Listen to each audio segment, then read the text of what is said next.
한국의 인터넷 커뮤니티에서는 다양한 공포 이야기가 많이 공유됩니다. 그 중에서도 가장 흔히 볼 수 있는 유형은 귀신이나 영적인 존재에 관한 썰인데 길고 자세하게 작성해 보겠습니다. 저는 지금으로부터 약 15년 전, 그러니까 2008년 여름에 겪었던 일을 아직도 잊지 못합니다. 그때 저는 대학교 2학년이었고 방학을 맞아 친구들과 함께 강원도의 작은 마을에 위치한 산장에서 며칠 간여름 휴가를 보내기로 했습니다. 그 마을은 인터넷에서도 자주 회자되는 흉가가 많은 곳으로 유명했는데 저희는 단순히 자연을 즐기고자 하는 목적이었기에 별다른 신경을 쓰지 않았습니다. 산장은 깊은 숲속에 위치하고 있어서 휴대폰도 잘 터지지 않았고 밤이 되면 정말 깜깜해지는 곳이었죠. 첫날 저녁, 저희는 산장의 거실에 모여 앉아 저녁 식사를 하고 이것저것 잡담을 나누고 있었습니다. 시간이 늦어지자 무서운 이야기를 하자는 의견이 나왔고 저희는 각자 아는 이야기를 한두 가지씩 꺼내기 시작했습니다. 조금씩 분위기가 오싹해질 무렵 함께 온 친구 중 한 명인 수진이가 조용히 입을 열었습니다. 여기 근처에 아주 오래된 폐가가 하나 있다고 들었어. 그 집은 원래 부유한 가정의 집이었는데 어딘가 잘못되어 가족에 비극적으로 달리게 됐대. 이후로 그 집에선 이상한 일이 잇따랐다고 하고 그래서 사람들이 그 집 주변을 피한다고 하더라고. 수진의 이야기에 다들 긴장하고 있을 때 한 친구가 장난스럽게 외쳤습니다. 그럼 내일 가보자. 어때? 무섭겠지만 재밌을 것 같은데? 저희는 대부분 술에 취해 있었기에 그 제안을 대수롭지 않게 여겼고 결국 다음날 아침 일찍 그 집을 찾아가기로 했습니다. 밤새 많은 이야기를 나눈 덕분에 늦게 잠이 들었고 다음날 아침에도 일찍 눈을 뜨지는 못했습니다. 하지만 간밤의 이야기에 자극받아 막상 어떤 일이든 겪어보자는 충동이 강하게 밀려들었습니다. 그날 오후 우리는 마을 주민에게 폐가의 위치를 물어본 후 그곳으로 향했습니다. 그 집은 외딴 언덕 위의 험한 길을 지나야만 도착할 수 있었습니다. 날씨는 무척 무더웠지만 이상할 정도로 그 집 주변만큼은 서늘한 기운이 감돌았습니다. 집에 도착하자마자 우리는 그날고 으스스한 모습을 보고 약간 후회하기 시작했습니다. 벽은 금이 가고 페인트가 벗겨져 있었으며 창문은 대부분 깨져 있었습니다. 그러나 여기까지 온 이상 돌아갈 수는 없었습니다. 저희는 호기심에 서로 격려하며 집 안으로 발을 들였습니다. 내부는 오래된 물건들과 먼지로 가득 차 있었습니다. 곳곳에는 곰팡이 냄새가 났고 바닥은 삐걱거렸습니다. 집을 둘러보던 중 저희는 지하로 내려가는 계단을 발견했습니다. 누군가 먼저 내려가 보자고 했고 결국 친구 중 한 명이 손전등을 꺼내어 앞장섰습니다. 지하는 상당히 넓었습니다. 그런데 한쪽 구석에 다가갔을 때 우리는 이상한 장식물과 그림이 벽에 걸려있는 것을 발견했습니다. 그것들은 모두 불길한 느낌을 주는 모습이었고 보는 것만으로 소름이 돋았습니다. 더 자세히 살펴보려는 순간 갑자기 엄청난 소음과 함께 집이 삐걱거리기 시작했습니다. 깜짝 놀란 우리는 비명을 지르며 급히 밖으로 도망쳤습니다. 밖에 나와서야 심장이 평소대로 뛸 수 있음을 느꼈죠. 그 후 우리는 더 머무르지 않고 곧바로 산장을 떠났습니다. 그 일은 정말 실감나는 공포 체험이었으며 이후로 오랫동안 친구들과의 대화에서 화제로 남았습니다. 몇 달 뒤 마을에 다시 들른 친구가 알려준 이야기로는 그 오래된 집이 결국 철거되었다고 합니다. 누군가는 그곳에서 영적인 활동이 확인되었다고 하는데 구체적인 건 알 수 없었습니다. 하지만 그 이후로 저희 중 어떤 누구도 그날의 일을 잊지 못하고 있습니다. 마치 그날 겪었던 공포와 신비가 그 집과 함께 사라지지 않고 계속 남아있는 듯한 기분입니다. 이 이야기는 한편으로는 단순한 장난으로 시작된 청춘의 어리석음일지 모르지만 다른 한편으로는 우리 주변에 늘 존재하는 알 수 없는 미지의 영역에 대해 경각심을 불러일으키는 경험으로 남았습니다. 여러분도 이런 경험을 해본 적이 있나요? 두 번째 이야기. 이 이야기는 내가 지방의 작은 마을에서 살 때 있었던 일이다. 그때 나는 중학생이었고 부모님이 바쁘신 탓에 방학 때 할머니 댁에 자주 맡겨졌다. 할머니 댁은 전통적인 한옥 구조로 되어 있었는데 오래된 집 특유의 나무 냄새와 삐걱거림이 으스스한 분위기를 자아냈다. 할머니 댁은 큰 마당을 중심으로 몇 채의 방들이 둘러싸여 있었고 마당 한쪽 구석에는 작은 창고가 하나 있었다.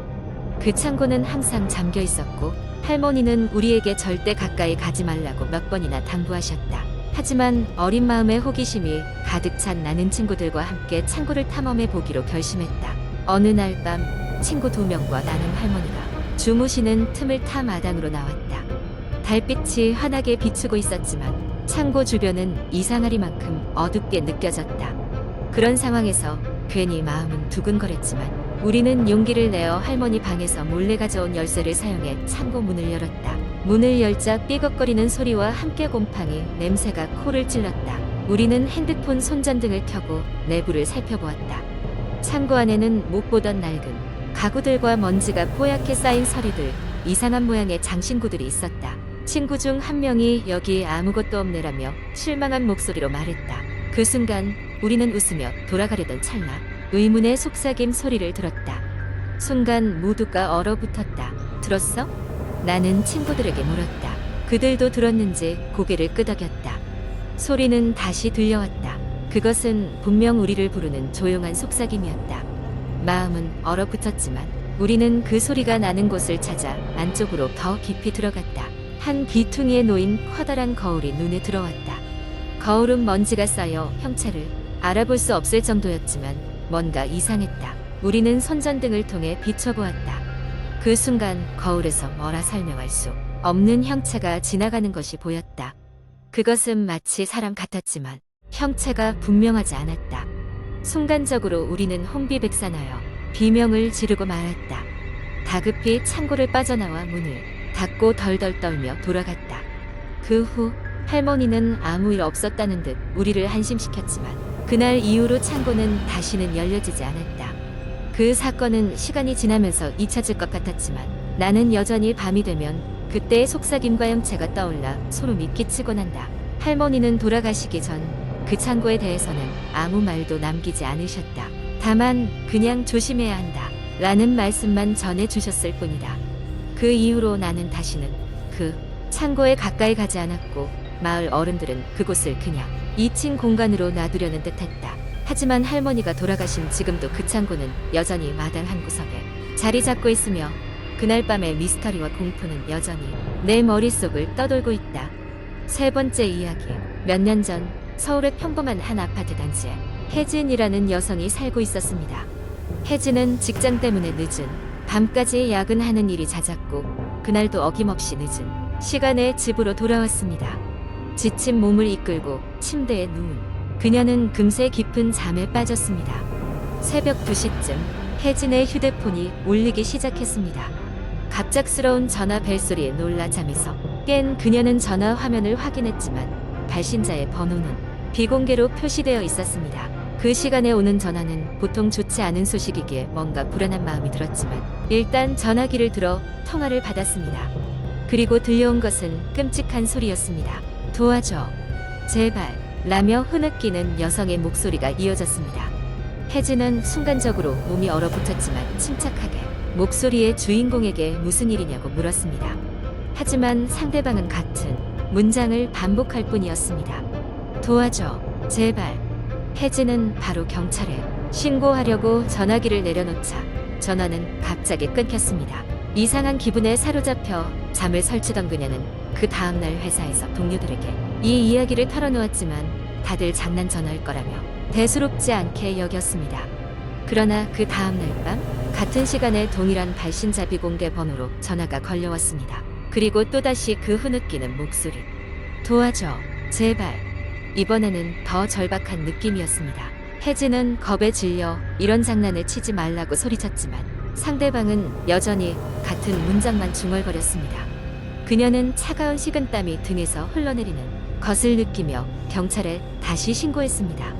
경찰은 다른 통화가 과거에도 있었는지 혹시나 이 번호로 피해를 입은 다른 사람들이 있는지 조사하기 시작했습니다. 하루하루 지나면서 혜진은 극심한 두려움에 시달렸고 밤에는 전화벨 소리만 들어도 심장이 뛰었습니다. 그러나 이상하게도 경찰은 별다른 단서를 찾지 못했고 통화 기록조차 추적할 수 없었습니다. 몇 주가 지나도 해결되지 않던 상황에서 어느 날 경찰로부터 연락이 왔습니다. 그간 혜진의 신고 이후 비슷한 전화가 걸려온 다른 피해자들이 발견되었고 그들의 소재지가 서울의 여러 장소로 나타났다는 것입니다. 그들은 공통적으로 동일한 시간대에 동일한 번호로부터 전화를 받았다고 했습니다. 마침내 경찰은 수사를 확대하여 이비 공개, 번호의 정체를 밝혀내기 시작했습니다.